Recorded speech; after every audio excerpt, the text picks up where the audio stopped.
అర్జునుడు మరియు అతని గాంధీవ వీరుల యుగంలో దేవతలు మరియు విధితో ప్రపంచం రూపుదిద్దుకున్నప్పుడు పాండవుల పరాక్రమశాలి అయిన అర్జునుడు భూమిపై నడిచిన గొప్ప విలుకాడులలో ఒకరిగా నిలిచాడు. అతని విల్లు దివ్య గాంధీవం సాధారణ ఆయుధం కాదు. బ్రహ్మ స్వయంగా సృష్టించాడు. అది ఖగోళ తేజస్సుతో ప్రసరిస్తుంది మరియు బాణం విడుదలైన ప్రతిసారి ఉరుములా గర్జిస్తుంది. అగ్ని దేవుడు అగ్ని మార్గదర్శకత్వం ద్వారా గాంధీవ అర్జునుడి ఆధీనంలోకి వచ్చింది.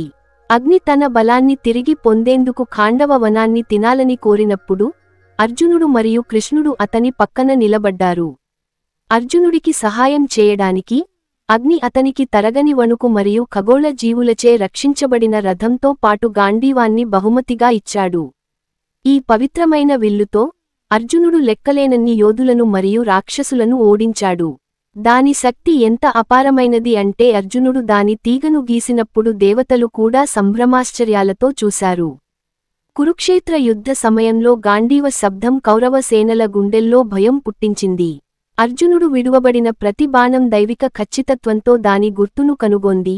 విధి ద్వారానే మార్గనిర్దేశం చేయబడింది. అయినప్పటికీ విల్లు కేవలం ఆయుధం కాదు, అది బాధ్యతకు చిహ్నం.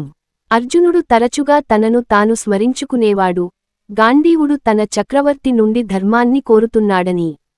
అతను దానిని జయించడం కోసం కాదు, ధర్మ రక్షణ కోసం తీసుకువెళ్లాడు. యుద్ధం తర్వాత పాండవులు ప్రపంచాన్ని విడిచిపెట్టడానికి సిద్ధమైనప్పుడు గాంధీవ శక్తి జారిపోతున్నట్లు అర్జునుడు భావించాడు.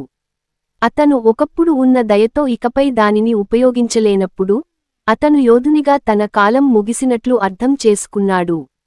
భక్తితో అతను గాంధీవాన్ని సముద్రంలోకి విసిరి దేవతలకు తిరిగి ఇచ్చాడు.